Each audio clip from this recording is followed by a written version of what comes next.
जय श्री हरि विष्णु, राधे राधे। दोस्तों, आप सभी का मेरे चैनल में बहुत बहुत स्वागत है। आज हम आपके लिए फिर से कहानी लेकर आए हैं कि कैसे एक बार धरती के राजा को स्वर्ग का राजा बना दिया गया, यानी इंद्रदेव का सिंहासन प्राप्त हुआ। तो आइए पूरी कथा सुनते हैं। पद्म पुराण में एक मानव जो कि एक राजा थे, कुछ समय के लिए उन्हें इंद्रदेव की पदवी मिलने की कहानी है। एक श्राप से मुक्त होने के लिए इंद्र 1000 वर्षों की तपस्या करने के लिए चले गए थे। इस दौरान धरती के प्रतापी राजा नहुस को स्वर्ग बुलाकर उन्हें इंद्र की पदवी दे दी गई। कुछ दिन तक तो नहुस राजा ने सब कुछ ठीक ठाक से संभाला, लेकिन एक दिन उसने नंदनवन में पूर्व इंद्र की पत्नी सच को गुमसुम बैठे देख लिया। उनकी खूबसूरती में नहुस राजा खो गए और उनके मन में कुविचार कौंधने लगा। वह सोचने लगे कि जब स्वर्ग मेरा, इंद्रासन मेरा, इंद्र सेना मेरी, तो इंद्राणी मेरी क्यों नहीं।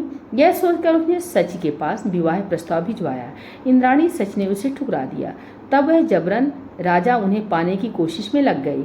इंद्राणी ने गुरु बृहस्पति से रक्षा करने के लिए कहा। देवगुरु ने सारी बात सुनी, फिर कहा सच से कि आप उसका प्रस्ताव मानते हुए यह संदेश भिजवाएं कि सच इंद्राणी है। अगर देवराज नहुस उसे पाना चाहते हैं तो वह उस पालकी पर बैठ कर आए जिसे सप्तऋषि उठाकर लाए।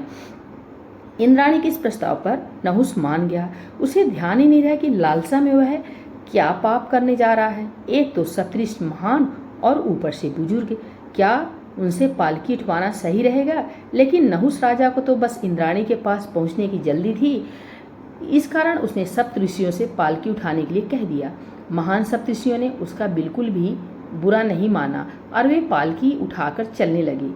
लेकिन उनकी चाल इतनी धीमी थी, बहुत ज़्यादा। ऐसे में नहुस पैर पटक कर उनसे तेज गति से चलने के लिए कहने लगी। फिर भी बुजुर्ग ऋषि अपनी ही चाल से चले जा रहे थे।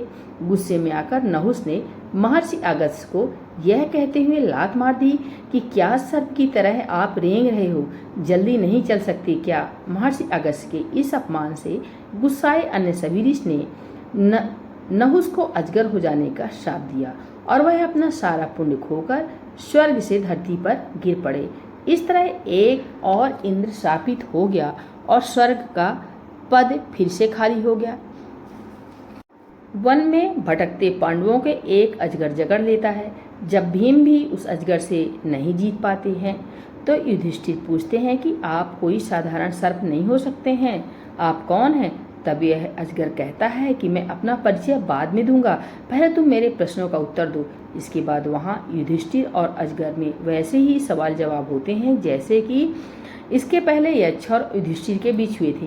युधिष्ठिर द्वारा सही सवालों के जवाब मिलने पर और धर्म क्या है इसका सही उत्तर जानने पर नहुस राजा श्राप से मुक्त हो जाता है और असली रूप में आकर अपने स्वर्ग से गिरने की कहानी सुनाते हैं। असल में नहुस और पांडवों का जन्म एक ही कुल चंद्रवंश में हुआ था और अपने वंश में धर्मराज के जन्म को देखकर नहुस बहुत प्रसन्न था। धर्म के साथ मिलने से ही उसके पाप नष्ट हो गए और फिर से वह श्राप से मुक्त हो गया। दोस्तों, ये कहानी कैसी लगी? अगर अच्छी लगी हो थोड़ी सी भी तो प्लीज़ कमेंट में राधे राधे लिखना मत भूलिएगा और चैनल को लाइक सब्सक्राइब